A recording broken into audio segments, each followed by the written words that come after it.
Dave Putz here from JKP Holdings, alongside me, Nathan Turner. Hey, it's good. It's good. It was actually, we had that big snowstorm a couple of days ago. And then today was a beautiful sunny day, up just below freezing. So my wife and I went for a walk at lunchtime. It was fantastic. Oh, we got about 8 inches of snow, so we're like, ooh. Yeah. But it is what it is. So alongside us tonight, we have Dave. So Dave, I'm going to prep it up, was cautious, optimistic to get into this video with us. I'm ecstatic to have him on here. I'm lifting him up because we're putting him in an awkward spot, I'm sure. But we wanted to bring him on here to kind of let others see and let us see the other side of this whole space, right? So, Dave, can you just introduce yourself, jump in, share a little bit where you came from, what your real estate background is, and how long you've been doing notes? I know you have about 1,000, 2,000 notes on your belt, right? Oh, yeah, at least. I lost count a long time ago. Dave McEvoy. I'm from New York, about 75 miles north of Manhattan. Been doing real estate on and off for 3 or 4 years. I haven't done a whole lot at all, to be honest with you. My experience is really in wholesaling. So I've done a couple of wholesale deals here and there. And then that working in New York is if anyone's from New York, it's pretty difficult. And what I came across a couple years ago was more the creative side of real estate, like seller financing, subject to lease options, those types of things. And getting those kinds of things done in New York is, in my experience, is almost impossible. I still can't believe people in other states are so successful as they are. I guess they don't have lawyers that they have to deal with, but in New York, everyone lawyers up, and that's when my deals die. Gotcha. So as far as notes go, I've heard about self-directed IRAs a few years ago, and decided to look more into it early last year. And then I came across notes as an option to invest with my IRA. So that's kind of where I landed. I want to say July or August when I really started to look more into it. Where did you hear about notes? Was it a RIA meeting? Was it online? You know what? Probably like Bigger Pockets or something. Okay. Yeah. I mean, I heard about it when I first started getting into real estate, but I just never looked more into it other than just seeing the word note. I just never even bothered. Yeah. Huh. So when I came across it, it seemed a lot more interesting than, I don't have to deal with the house. I just deal with the paper for the most part. Mm-hmm. So that's what kind of intrigued me to look more into it.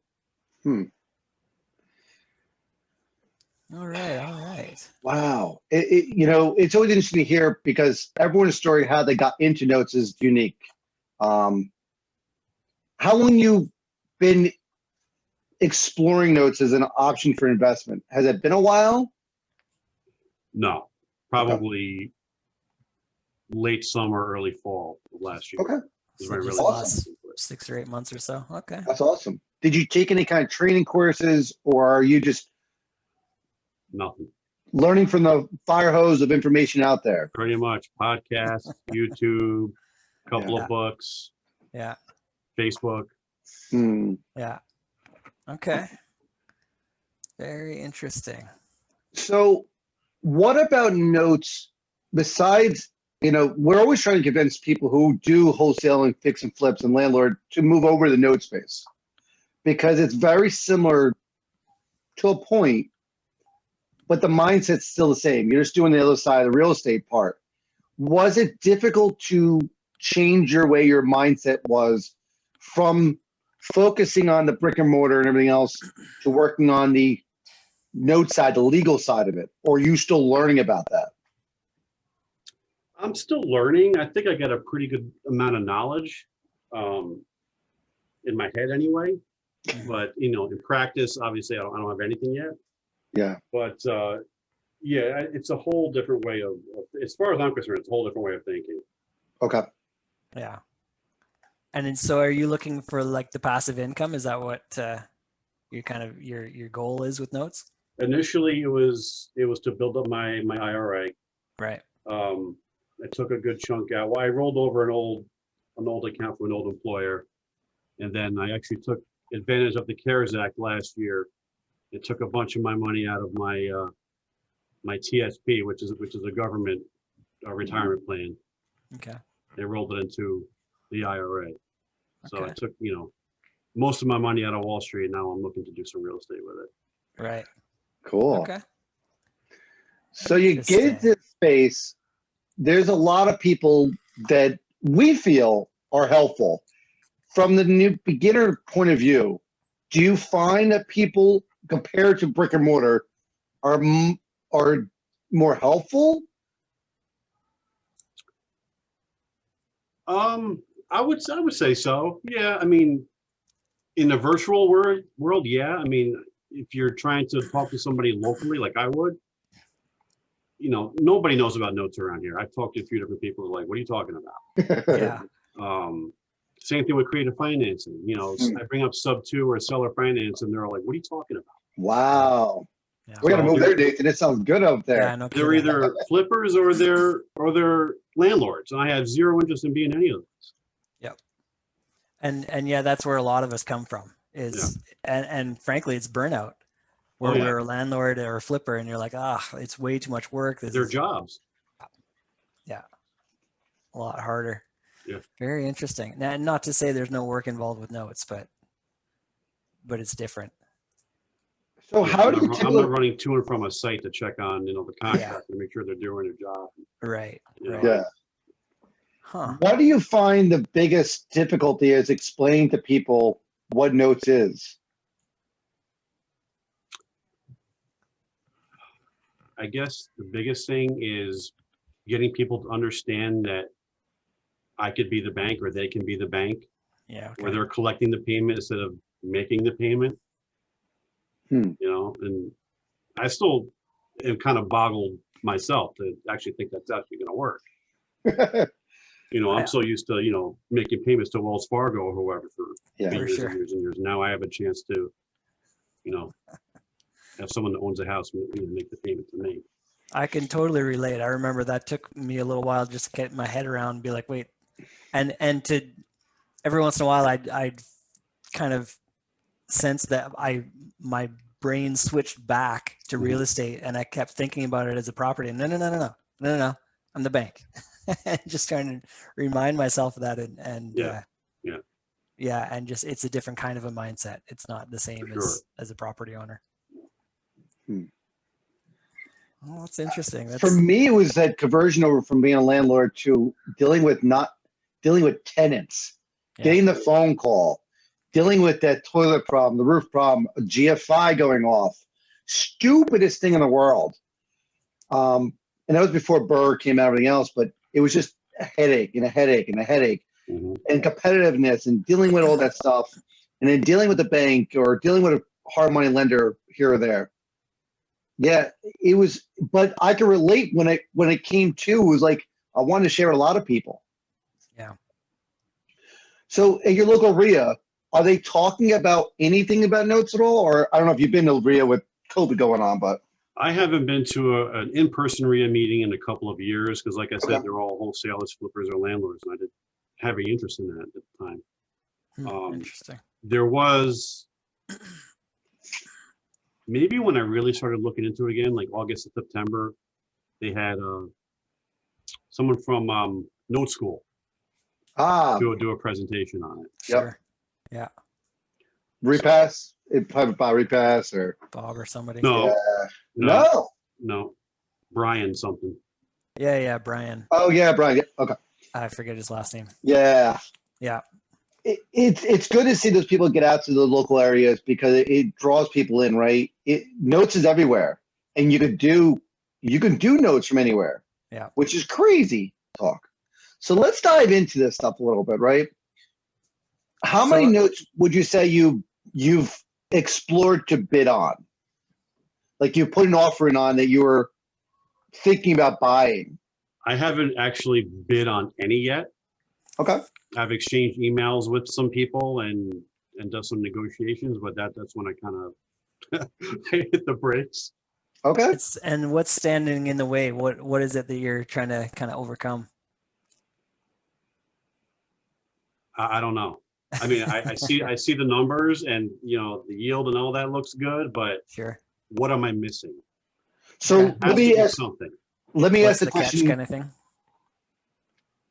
Let me ask it a little differently. What was happening just before you kind of pushed away?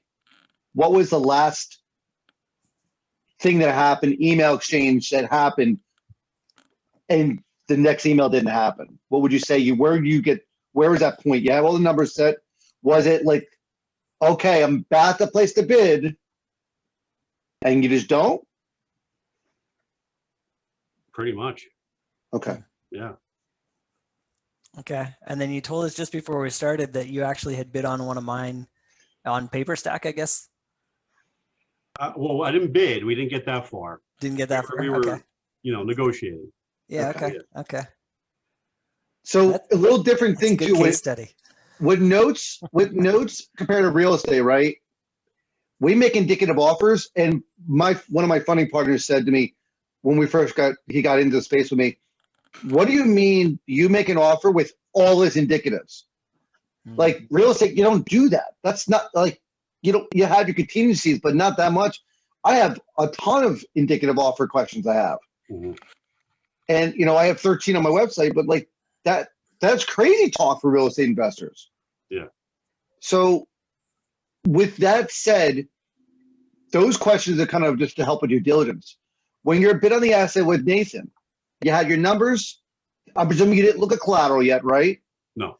Okay. That's probably a big part of it. Is I get a collateral file. Now what am I looking at? And what is it? Yeah. What are you even looking at? Yep, for sure. So did you get to the point where that would have been your next step? Or were we still talking Well, about we didn't finalize a price. Okay. But I'm guessing after we got that down, that would have been the next step. Yeah. Okay. That would be a good case study. Let's go over that one because that Go one's for pretty good. So that was the one in Waco, Texas. Yeah. So I had from my research, and right or wrong, but my research said the property is worth about $55,000. Unpaid balance on this one. Do you happen to remember what the unpaid balance was?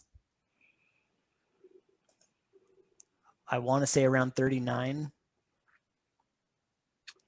Let me see if no, it's not there. No, I'm able to see the original list price, but I Okay. don't see any other numbers. And I think my original list was maybe 35. Is that right? Yeah. Okay. Okay. It had a 10% interest rate, just under 9.97. What else about this one? Anything else? I bought it as a non-performer. I actually had this one quite a long time, much longer than I wanted to, but it is what it is. I actually bought this April 2019 and got into negotiations with the borrower. He agreed to start making some payments. I think he even made maybe one, maybe two payments, and then he kind of fell off again. And then I think there was a document missing or something like that. There was some reason where I had to kind of go around in circles before I could do anything more with this. So we got that all settled. And then I started, we sent out a demand letter to start a foreclosure. And he called and said, no, I really do want to make payments. And I said, okay, we already tried this. So what's going to be different this time? And then I got the story. So the story is, he's been living in that house for a long time. Origination date 2008. So he and his wife were there. And what happened, the reason that he went delinquent on this is because his wife passed away. And I think she was the one that handled all the bills. And then on top of that, his wife passed away. So that was a bit of a blow. He had the same job. He's actually been working the same job 30 years. Some kind of a factory with, he's older, but, still a ways away from retirement. And the difference here was he had kind of recovered from that, And also his daughter was on the case and saying, Dad, you got to do something or else, you know, this is not going to go well. So he had her as kind of the backup, the one to kind of help push him into getting on track. So we got him on ACH. I started making regular payments. This is probably October last year. So he made a few regular payments over the holidays, and then I put it up for sale in January. So with a 10% interest rate, here's where I was coming from. At the interest rate on this was 10%. So I didn't feel like I had to discount it huge, because whoever bought it after me would be getting somewhere, I don't remember exactly what it was, at 35.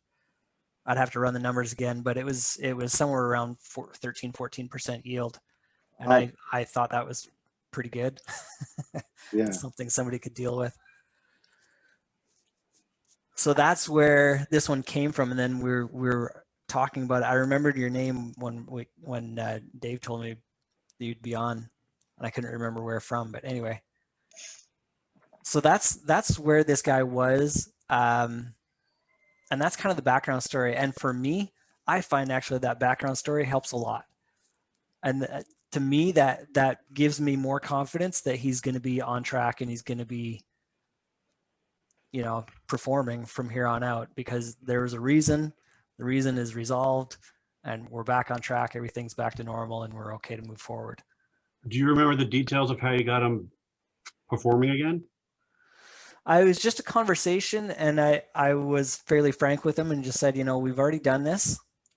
And so I need you to help me understand how this is going to be different. And he told me what happened in the beginning with his wife, and said that his daughter was pushing him to make sure he got, you know, this figured out once and for all. I don't know. I don't even think we did a reinstatement on this. Just in conversation with him, he seemed pretty sincere, and he seemed like a real guy. And sometimes you just got to take a leap of faith, and hopefully he comes through, and that's how it is. And then the other big thing for me was he got on ACH right away. He had no problem filling out the form to get on ACH, regular payments. So I wasn't going to have to, you know, chase him every month and say, so are you ready to pay now? And make sure. There's a question on Facebook. Did the borrower qualify for any kind of hardship, like hardship funds or? No, this is in Texas. But no, there was no extra benefits that way. Yeah. Dave, that's one of the things on, I'm sorry, that's one of the things on PaperStack, when you go and it says hardest hit, and I'm like, what exactly does that mean? It's not as common now as it was a couple of years ago, right? No. It was much bigger back. Cody would be a great one. Cody, if you're listening in, just feel free to chime in. So certain states got a pile of money to kind of help out. That people who got delinquent, money could be given to the lender to kind of help out the lender and make them whole. This is part of the bailout from 2008. Yeah. And each state was given a certain amount. I never actually used it. Did you ever try? No, it was hard because the borrowers had to sign off. Yeah. You had to work with the borrowers directly. There were some programs out there that kind of help out. It was hard enough to get the borrowers on the same page. It was the heartache we had. Wasn't part of the qualification they had to take a class or a course or something like that? I think so, yes. And the lender had to give up 10%. It was like real kind of structured things. It's not as common now. I mean, it may be in the future now, but it was just more common back then, up to like 2013, 14. Mm-hmm. I thought about adding it to our list. The problem is a lot of those expire quickly. The money runs out. And I just haven't keep track of it, to be honest with you. Knowing the story now from Nathan, does that change your mindset of what you would have done? Hard to say, huh? Yeah, it's hard to say. I think, again, for me, I do my own loss mitigation. So if somebody doesn't pay, I'm the one that picks up the phone. I don't hire that out. I don't have the servicer do that. Just purely because I want to be more efficient. And that's really it. To me, you're going broken telephone at best, really. and then just the time where I'm having to relay messages, and the servicer is the relay person, and that's just time that I don't want to spend. And so I prefer talking to him myself. And that's not for everybody, and there are some people that really shouldn't, because they're going to lose their temper and whatever. And I'm not that guy, so that's okay. But you could get yourself into a lot of trouble if you start. Sure. So Dave, what do you remember what you would have bid at? What yield you were aiming for?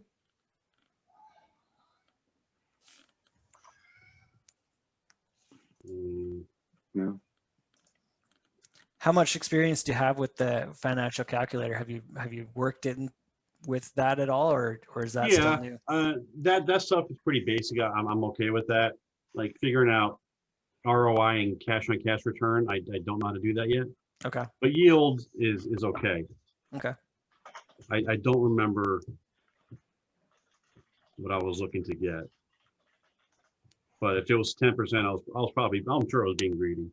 You have to, right? Sometimes you have to give it out. Just don't be too greedy, right? I've had people go shoot for 25 yield. It's like, whoa, like you can get that if you buy non-performer, right? I'm going to ask this question, Nathan. You can say no if you don't want to. Do you remember what you bought the loan for? Yeah, you know what? I don't mind sharing that. I just did the calculations quick here. I think the unpaid balance was around 39. It was 39 and change. So I just put 39 into my calculator. So I was offering it at 35, which is about a 12.2 yield. So not as high as what I said before, but still a pretty decent yield on that. I ended up selling for a little bit less, but only because it's an investor that I'm trying to close off. So there was some, other circumstances or. So you bought this as a non-performing first. For 21,000 is what I paid for it. Right. Get my figures here. Here we go. Yeah, I paid 21 for it. I collected a little over 3,600 in payments from the borrower. And then my profit on that was an additional, I don't have that separated out on my thing here. But my total profit, including the monthly payments, was just under 8,000. And I held this much longer than I wanted to, so my annualized return is not fantastic. But overall, it was just under, a little under 35% total ROI on it. So it was pretty decent. But that's a little bit different. If you're looking for cash flow, that's a little bit different. It wouldn't obviously be that high. It would be whatever the yield is. Mm-hmm. Right. And I bet your XIRR is probably much higher because of the fact that you got rid of it in about a year and a half. Yeah. Your XIRR is probably really, really nice. Yeah. And I don't usually calculate that, but yeah, whatever. So I don't even know what that is. So I'll quickly explain it. Basically saying in the time period you hold it, what's your return? Because yield calculations is from the start to maturity. So the grave kind of thing. Yeah. So the idea is that if you bought the loan, you're projecting out that the yield, that's saying I'm going to hold from now to maturity, which may be 10 years. But if you buy and sell in two years, it's not yield because yield goes to maturity. Mm-hmm. So the XIR is saying, I want to buy it now, hold it for 2 years, and sell it. What is my return for those 2 years? Which is typically higher than yield because you're not holding it for that time period, mm-hmm. for a long time period. You're getting out sooner. Right. On value money kind of capital. So cool. So now you're looking at all these websites, you're looking at PaperSack, you're looking at all these websites to buy deals. You haven't made a bid yet. Is it mostly, you said numbers aren't the problem. Is it mostly the uncertainty of when they say yes, oh crap? Yeah. Okay. Yeah. And is it the collateral file crap? Is it, oh my God, did I wrote my numbers wrong? Is it, I don't know how to close? What's the next step? Yeah. Yeah, next step. I mean, the numbers I'm okay with. Is next step, the collateral file. Make sure I'm not missing something. What if I close something today, and then tomorrow I'm like, oh shit, I forgot about that. Yeah, yeah. And Interesting. truth is, you're gonna make mistakes. Yeah. It's inevitable. But you're buying a performer, which is like that helps you a could lot. buy. Yeah, we had a conversation. I'm going to go back 4 or 5 years ago where we're talking about a company that we don't like, and they were sending out deals and sending out old BPOs, and like one of our good friends found like pictures of the property like destroyed. Yeah. Right. When you're buying non-performers, all stuff can be faked. Bigger companies will buy 2 or 3 BPOs to get the highest and send it out. Right. When you're buying that performer, it's a lot different. So when it's a short time period that Nathan had where that bar was performing for not as long as a year, it makes it more conserved, right? But there's less unknowns. Yeah. Right. And you're safer as well because in this case at least, and I think this is mostly the case, it'll be serviced with a reputable servicer. So they've got that pay history. It's not me just saying, oh yeah, he totally made his payments and doctoring something up, but it's coming from a third party. And that's all they do is collect those payments and report it. So Jonathan on Facebook asked something, and maybe Dave, you thought about it or not, was like, what happens if his fear was collateral file, not knowing about it? We'll get that into it in a second. But what happens if the tax sale is missed, right? Sure. The tax sale happened, now taxes are being collected, and I didn't know it got sold, or taxes are paid up. Great, everything's good. And you didn't know there was a tax lien on the property. What the property is worth, I think you mentioned the BPO thing, right? So we do it a little differently. I reach out to my people and say, I have property in your backyard, right? And can you help me out with that? That's how I work it because I don't trust BPOs. Tax sale, right? Do you understand what that basically means? If it goes as tax sale, property taxes wipes out anything. So the sale of the taxes don't, right? It's if that person who bought the taxes now can file foreclosure. And now that, if they foreclose on you, can wipe out, but any proceeds will go into the additional stuff, right? Okay, yeah. So they can file foreclosure, but you're still in position to collect money if there's proceeds there. And as the first lien holder, you're going to get notified of that foreclosure. So there's a time to fix it. Yeah. And it may cost you some, but yeah, it's not, it's not all lost and it's all complete disaster. Right. And that can be caught typically in the O&E, or it can be caught on, when you call the county records. Hey, I have a question about taxes, right? O&Es usually catch it. Calling the county is always the best. Hey, what's the situation on this loan? Is it current? And is there a sale of taxes on it? Because it can be current because the person who bought them is keeping them current. And now you're collecting interest on it. And I still call counties for taxes. Yep. I was going to say, I'd do that at the beginning, but then I'm like, no, actually, I still do that now. I call the county all the time and just say, so can you tell me anything that's outstanding on this? Is there any other taxes? Any other liens, anything else that the city has on this property that I need to know about? So, Dave, do you understand what the O&E kind of does? It's like a title report, but it's not a full report. Yep. Yeah. Okay, cool. So you're at this point where you're looking at assets and you're trying to figure it out. You have a bid number, and then you have to call attorneys up, right? You get the collateral file. Oh, crap. I'm going to be honest with you. My first buying of collateral file, I let the servicer look at it, right? And I didn't really look at it too much. I didn't know the difference between assignment and longes, didn't get all that stuff. I bought it, shipped it to the servicer, and they said, you're missing something. I says, what am I missing? And they said an assignment. I said, assignment of what? Like, I had no clue. But they caught it because when they bring it in-house, they can give you kind of a review. What we found later is that you can get that review before you buy it. And what happens, I send it to Nathan and say, Nathan, Here's a review of all the collateral files. I'm missing X, Y, and Z. And we can negotiate if he doesn't want to fix it, or if I'm going to fix it, I can discount the price. Or if he's going to fix it, it may take a little while. And it may take some time, but the soft collateral is there for them to review. The hard file then will be shipped afterwards. And even that, it depends on who your seller is to some degree, but it's fine to call them up and say, hey, I'm new, walk me through this. And just, can you tell me, is there anything missing? And if they are worth their salt, they'll tell you. Yeah. And, this is very, very much relationship business. And if people start just throwing around crap files, word gets around very quickly. Mm-hmm. There's a couple companies now that I don't even look at. I don't even bother.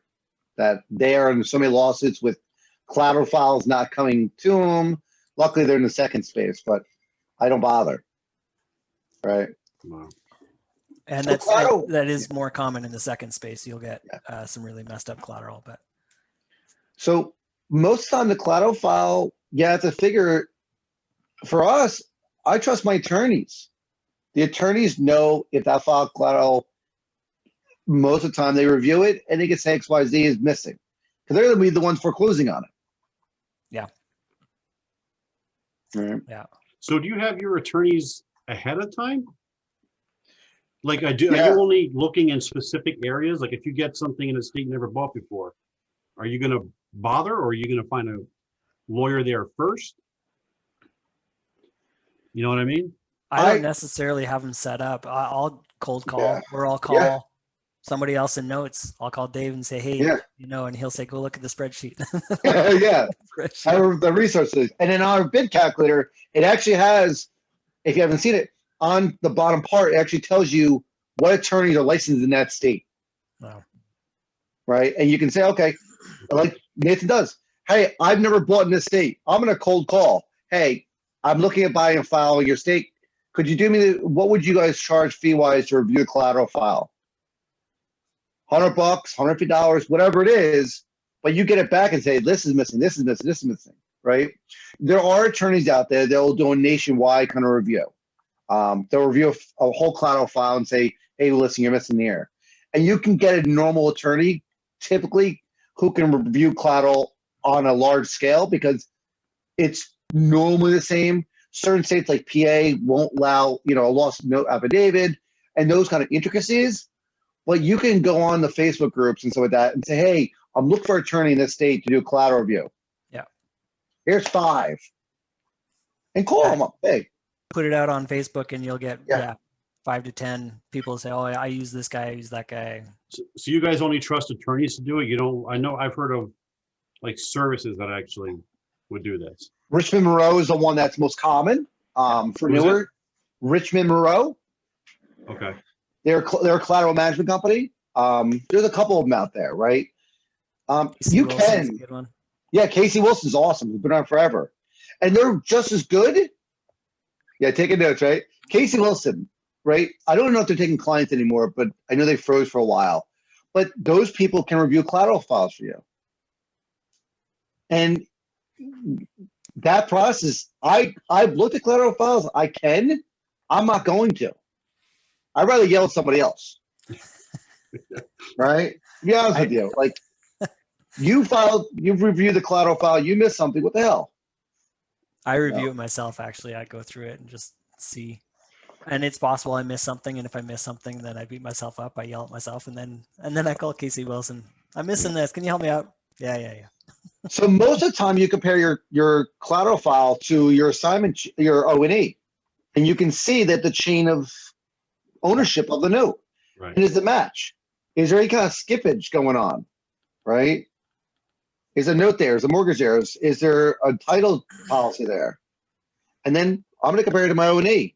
You order from Pro Title, right? And I'm going to compare, is these assignments and launches all in here? Because you're going to need them. Yeah, potentially. Yeah, potentially. Hopefully you don't. Yeah, hopefully you don't. I wouldn't recommend cold calling borrowers like Nathan does because there's laws about that. But until you understand what you can and can't say, just don't call the borrowers in the beginning. Right. Yeah. Okay. Right. It's pretty cool stuff. I mean, I know buying performer is probably the best way to go about it, right? For sure to get started. Or buyer partial. Either way is awesome because I think we shared before, you're connecting with that seller. If that goes bad, you're going back to the seller and they're rebuying it from you. Yeah. Or they'll help you fix it. I've got actually a fella here in Montreal who's I sold him this note like 2 years ago, and there's still he's got the property now. He's trying to sell it, and the title company is saying, "Well, we're missing this and this," and so we're going back and fixing it for him now. But okay, it's nothing for me to go back. It's whatever it was 2 chains before me, but I have a relationship with him, so I call him up and say, "Hey, Todd, I need this signed." Yeah, sure, and no problem. And it didn't cost anybody anything. I think it cost. I paid for a shipping label, and then my buddy Jordan just paid me back. No big deal. So that's basically when you want to fill the chain up, right? If the chain's broken somehow, you need to make sure it's clear because you need to show that from the originator to you is fully clear. It's like a title search. Right. If you can't show clear title, you can't foreclose on the damn thing. Right. Right. What else part of the process was difficult for you? I obviously know calling attorneys is not comfortable, right? Not sure what to say. It's intimidating. I'm sure if Erin Quinn's listening, she'd be like, "You're crazy for being scared of me," right? What else part of that process of buying that asset was holding you back from doing it?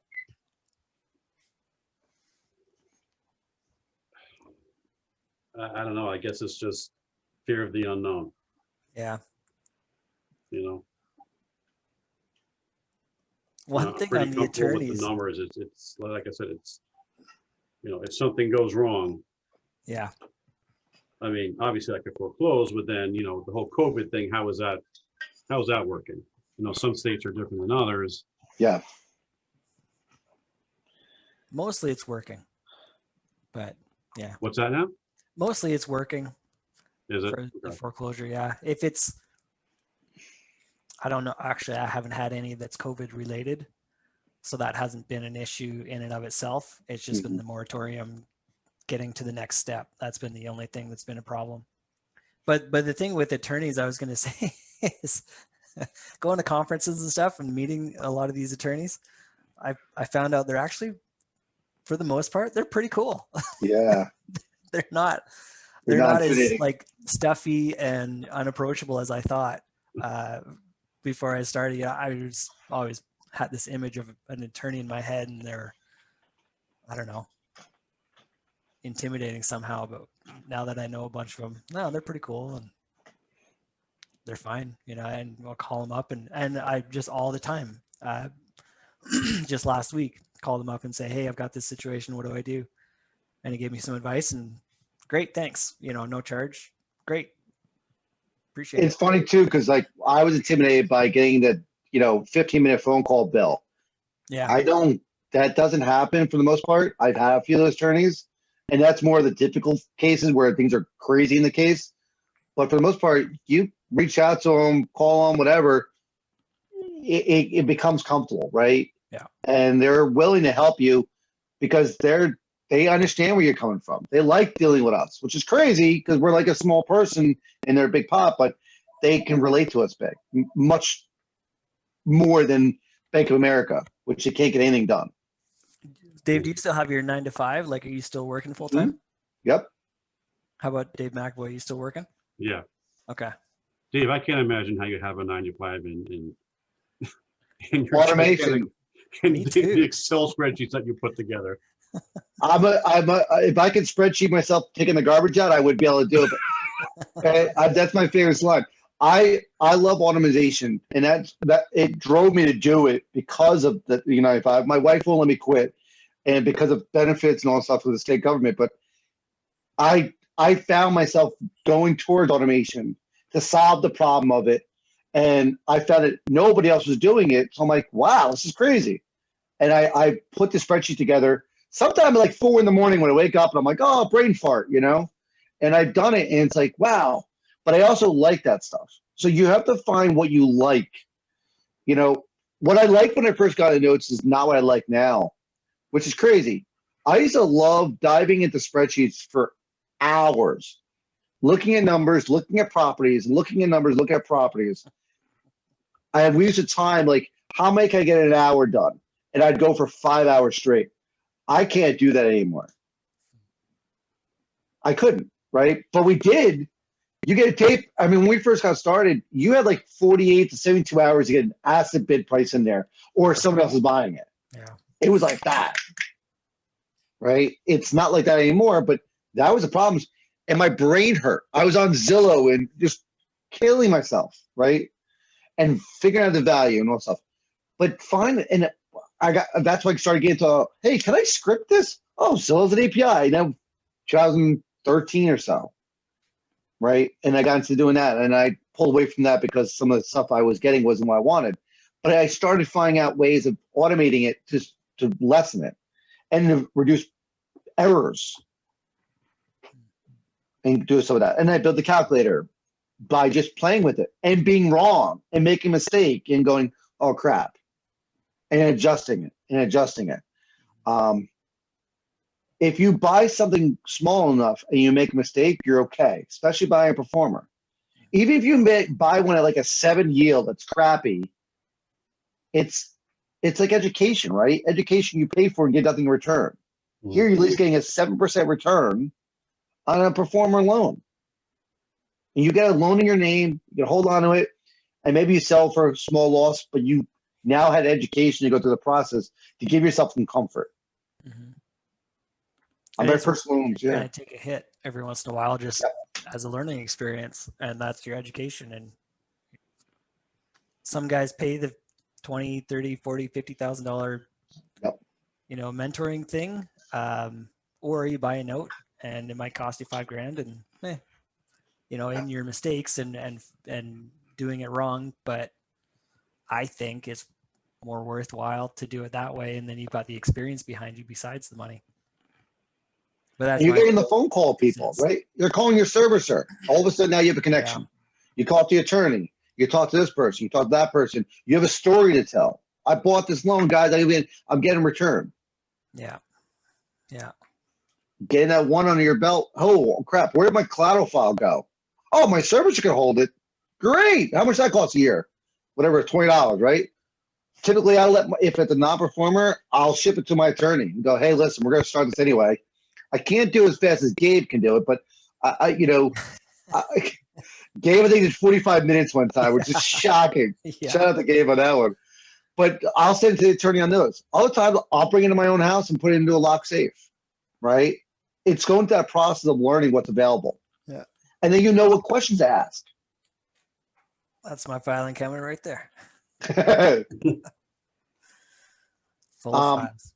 The only thing I would say not to do, I think I did in my first loan, is I burnt the file after we foreclosed on it. Oh, I don't think I'm supposed to do that. Yeah, we had a bonfire in the backyard. Shout out to Tim on that one. And I'm like, crap, maybe we shouldn't have burnt this thing. Because I don't know what can ever happen, but yeah, that cloud file's burnt 2012. So we're okay now. I still don't know. What do you do with them? It's like taxes, hold for 7 years? Yeah. I don't know. I still don't know. I haven't actually looked for an answer for a long time, but I've got a basement with, a couple of bankers boxes full of old files.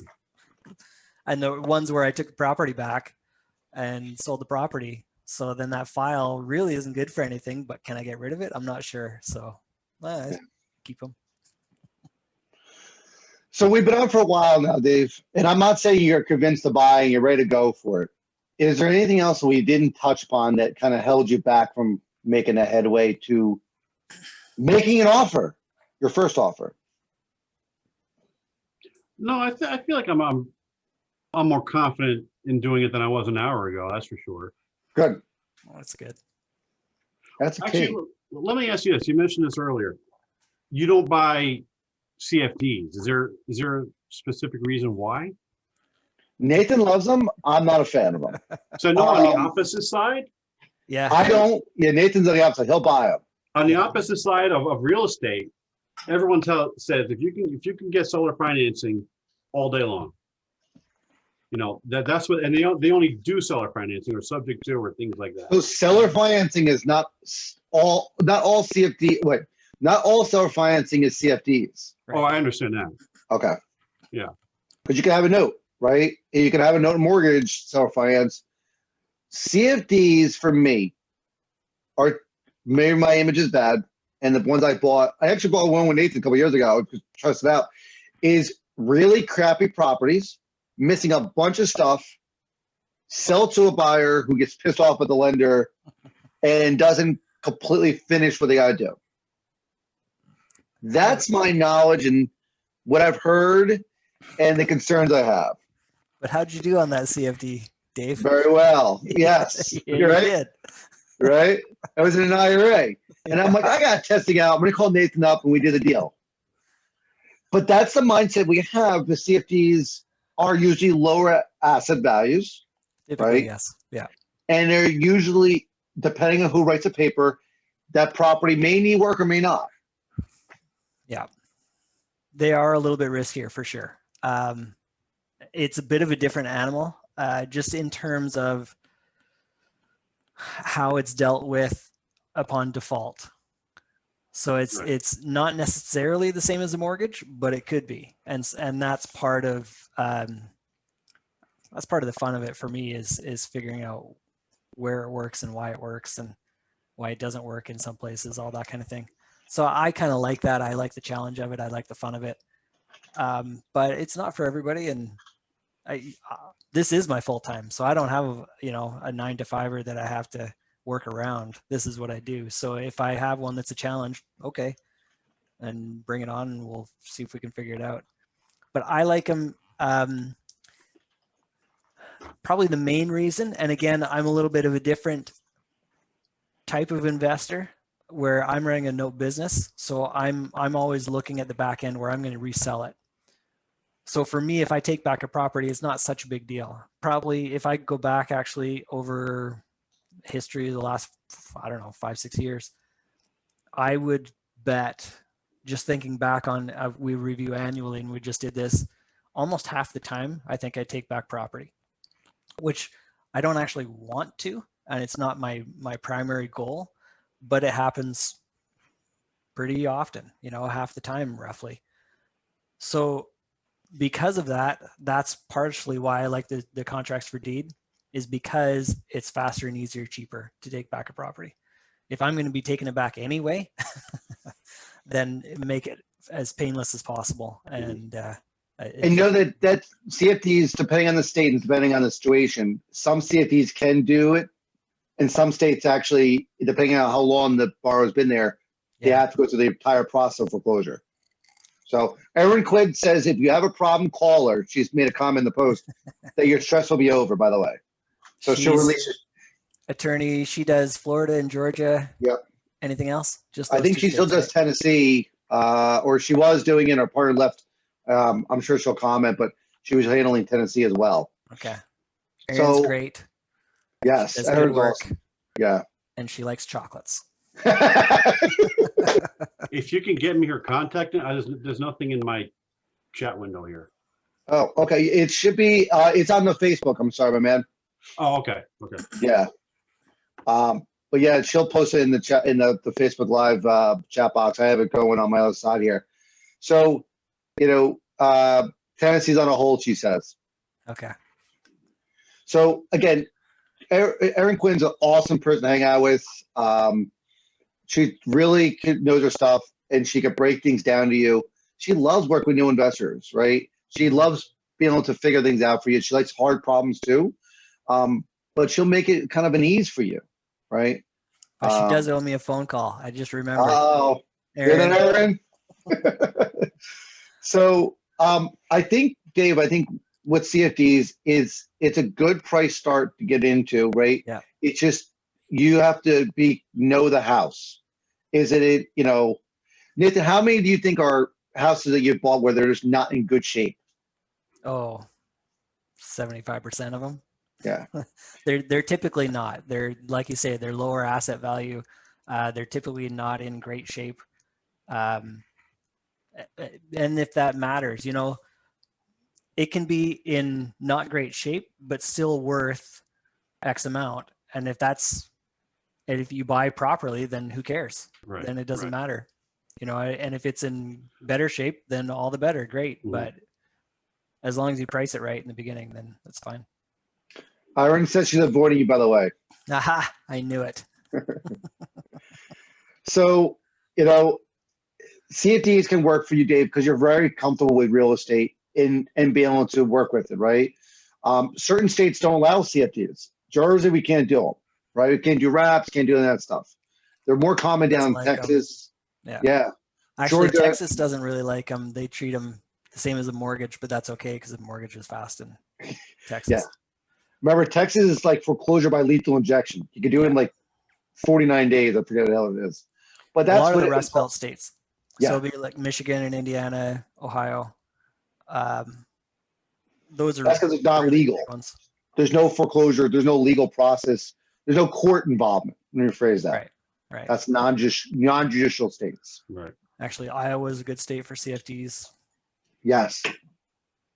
So Nathan, you're saying Michigan is not a good state? They are actually. They are. It's Okay. a very quick process to get the property back. Missouri, I think, is a good one. hmm Just going off of memory, but Missouri's good for notes as well. It's Yeah. like 6 weeks or something like that. yeah. You just don't find most of the stuff you find is Missouri's in Kansas City. I mean, Kansas City. There's a couple other cities that are popular. We're also trying to buy a Colorado note. I've never bought one. I'm trying to buy a Colorado note. We just don't see them that often. But their foreclosure process is pretty easy. I had one. It was actually a CFD in Colorado, and then I sold it. Oh, I had one and I sold it, so I don't have it anymore. gotcha. So, Dave, we've got over a lot of stuff in this call, and this is what I wanted to do. I wanted to bring someone like yourself on to really kind of challenge you, but also help us understand more about where you guys are struggling at. And I think walking you through and give you the confidence gives you the ability to buy something. But we want to make sure you engage and ask those questions. You're going to hit those points where you're just not sure. Bounce the idea off somebody else. Hey, guys, I got these numbers. Yeah. What do you think of these numbers? You don't need a property address. I got these numbers. I'm buying it at this percentage. I'm buying this yield. And hey, does anyone live in this area? Mhm. And you may have someone goes, yeah, I can drive down the street from you, And you can find that person. But Yeah. Kyle's in Michigan. Gene's in Indiana. yeah, We got guys Yeah. all over the place. right. And we just reach out to them. Hey, I have a question for you. Yeah. Yeah, Gene's. I don't know if Gene's still driving truck, but hey, Gene, you on your truck again? And you hit him up. Yeah. And these people are people we didn't know 12 years ago, 15 years ago, but we've connected because of notes. Yeah. Right. I think me and Nathan connected. We were in Vegas and flew home in the same airport coming back from Vegas a couple years ago. Right. We really connected there. Yeah. So you're to connect with people. Actually, I remember we had a common friend, I guess, Mhm. with Jack. Yeah. And I was like, yeah, I've known Jack for like 10 years. And you're like, yeah, I've known him for 30. I'm like, oh, okay. Yeah. Yeah. He was a big guy in the space. He just left his fund and they had like 30,000 loans. So Yeah. he did a lot. Yeah. But if you talked to him, you wouldn't know that he did anything like that. He Oh, he's a he funny doesn't guy. come across No. as a hot shot, but he knows his stuff, right? Yeah. But I can turn to him for questions, right? And you can turn to people for questions and turn to multiple people for questions. Dave, how do you do it? Nate, how do you do it? We all have different perspectives. And I find in the note space, especially, there's really nobody that's too cool for school. Like everyone will talk to anybody. It's not a big thing. And if you're questioning about somebody, ask a few other investors, and they'll go, yeah, we don't like him, or yeah, no, he's fine, Okay. Oh yeah, that's good to know. Yeah. So is there any other questions or concerns you have that maybe we can do a better job of explaining and sharing that, like, hey, you guys missed this point that I now understand that before was unclear?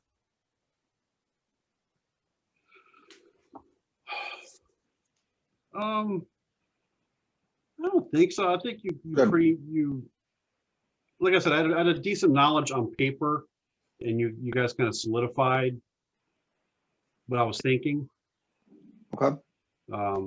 the CFD thing was helpful because I'm actually looking at a collateral file of a house in Michigan that's a CFD. Okay, cool. Cool. The only caution with Michigan is just be sure on the value, especially if it's Detroit. It's block by block, so that's the only caution there. Detroit, but yeah, Yeah. you can buy Detroit for a cup of coffee. Yeah. You know, and you can definitely, we have our portal, we have agents like that, but just, hey, who lives in that city? Yeah.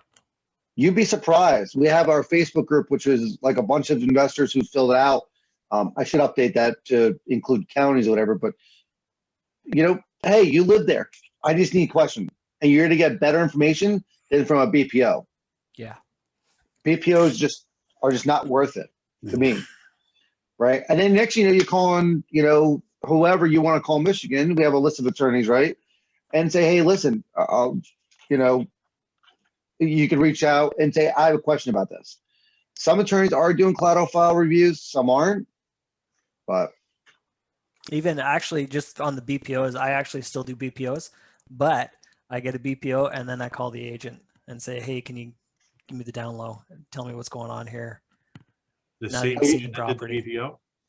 I call the agent that did the BPO. Yeah. Okay. Yeah. a little trick too with that is if you get a collateral file and there's a BPO in there, call the agent who did the BPO on it before. Yeah. They drove by the property, they know the property, they know the area. Hopefully they're a decent agent. Some BPO agents are just go out and do BPOs. Yeah. And just start asking questions. Hey, what's the area like? What did it look like someone lived there? What kind of condition was it? Right? And you can hook up with Aaron. I'm not sure if your husband is doing his launch yet, but there's software out there now that you can do drone checkout stuff where you can actually hire a drone to go drive by and look at the roof and all kinds of stuff. It's pretty cool stuff. So I know Bobby's putting that together and getting that started. And I'll be talking to him soon about how we can link up and do more of that stuff. So That's interesting. yeah, cool. Well, this is an awesome conversation, Dave. I think it was awesome. I hope that most people here tune in, get to listen to it. I think we talked about a lot of different areas of just getting in, just getting started. And it'd be cool. I really enjoyed having you on. I'm glad you did it. Nathan, you have It wasn't anything? as bad as I thought it was going to be. Good. Nah, I'm joking. The questions are tough. Dave, I appreciate your help. Nathan, great talking to you. yeah. I'll talk to you again. Yeah. Cool. No, it's worth it just to jump in and get going, and you won't learn as much from anything than you will from doing. So just Right. Yeah. Well, guys, I'm going to wrap it up here. Hopefully you guys have dinner. Dave, I'm sure you're digging out of snow forever. 30 inches. wow. Well, my 8 to 10 was nothing compared to that. God, Holy I God. wish. That would be nice. Yeah, we got Oh, about 10, so we're okay. A few more tomorrow, a few more over the weekend. Yeah, we're done. I don't know if Dave, you're going to hit this weekend, but I know the Super Bowl, they're calling for rain now. No more snow, but Yeah, the rumor 2 days ago was that it was supposed to be another giant storm again this Yep. weekend. But